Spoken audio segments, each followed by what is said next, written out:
President of the United States, Donald Trump, had a chilling reaction. Fallon has no talent. Kimmel has no talent. They're next. They're going to be going. I hear they're going to be going. I don't know, but I would imagine because they get, Colbert has better ratings than Kimmel or Fallon. You know that. They're next. I hear they're going to be going. Well, tonight, an ABC spokesperson confirms that Jimmy Kimmel's late night show has been preempted indefinitely.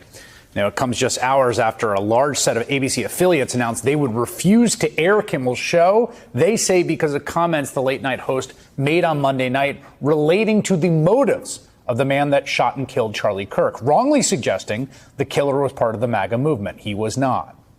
Nexstar, the largest owner of local stations in the country, came out and said it, quote, strongly objects to recent comments made by Kimmel concerning the killing of Charlie Kirk and will replace the show with other programming in its ABC affiliated markets. And if that were the whole story, he said something, it was not correct, the affiliates pushed back, well, then that would be one story. But that, of course, is not the whole story.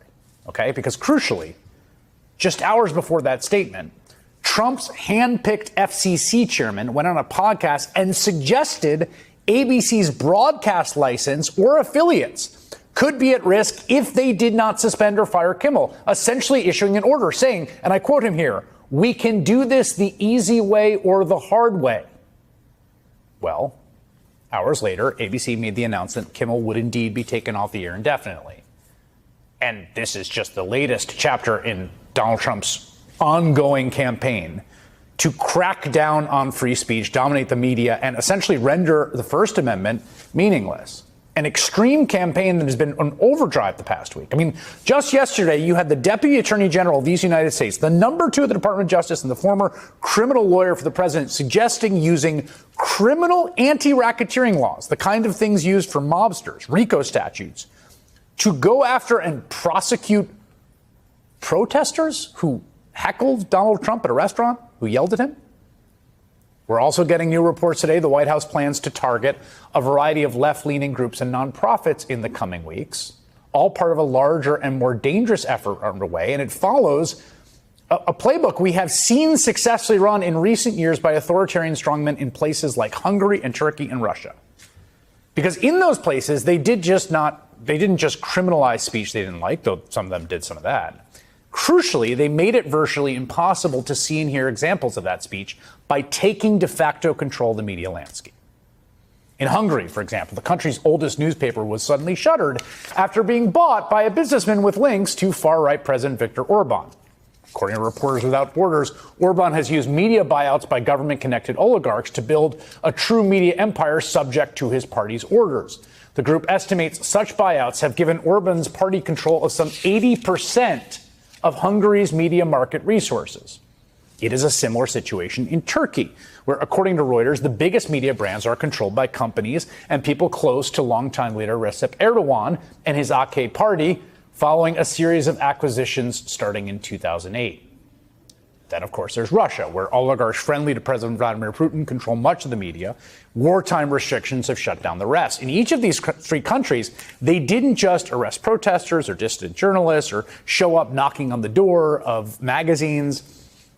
They used government power, and sometimes through legal mechanisms, to essentially roll up all of the country's media into a friendly propaganda arm of the regime. So given that context, I want you to look around the U.S. right now and see what's been happening here right in front of our eyes. In July, the Trump FCC, that's the entity that Brendan Carr controls, approved the sale of Paramount, with it, CBS, to Skydance Media, which is controlled by the family of pro-Trump tech billionaire named Larry Ellison. It was his son, actually, who's buying.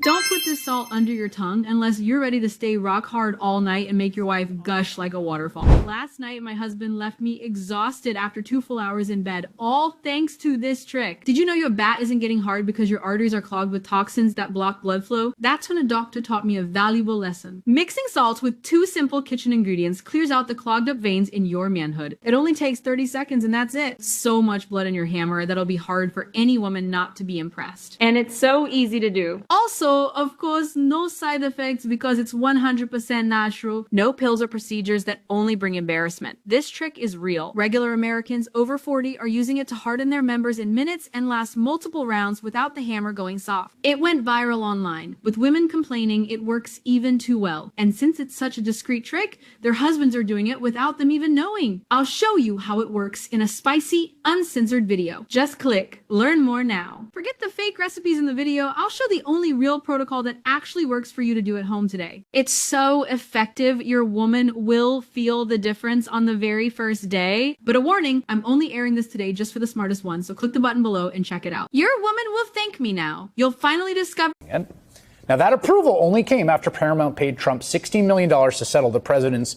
obvious, frivolous, ludicrous lawsuit against CBS News and 60 Minutes for editing interviews. And after the Ellisons agreed to eliminate DEI programs, and after they agreed to install an executive, formerly from a conservative think tank, to essentially act as a sort of ideological minder at CBS News for political bias. So they did all those things, then they got the approval for this very, very large merger. After that, CBS canceled Stephen Colbert's top-rated late-night show, which was notorious for its criticism of the sitting president. Last week, after Larry Ellison officially leapfrogged another pro-Trump billionaire, Elon Musk, to become the world's richest man, the new Paramount conglomerate made another media bid, this time for Warner Brothers Discovery, which just so happens to own CNN. So ideological minder at CBS News for political bias. So they did all those things, then they got the approval for this very, very large merger. After that, CBS canceled Stephen Colbert's top-rated late-night show, which was notorious for its criticism of the sitting president. Last week, after Larry Ellison officially leapfrogged another pro-Trump billionaire, Elon Musk, to become the world's richest man, the new Paramount conglomerate made another media bid, this time for Warner Brothers Discovery, which just so happens to own CNN. So there's a possibility that they could purchase that and roll that up as well. Then yesterday, we got this news about TikTok. Perhaps you've seen it. Do you remember the Chinese-owned app that was banned as a security risk because of a bipartisan vote in both houses of Congress and signed into law by Joe Biden? And then Donald Trump just literally ignored the law while he searched for a U.S. buyer. Well, yesterday, there was news of a framework of a deal. Interesting. Let's see what the deal is.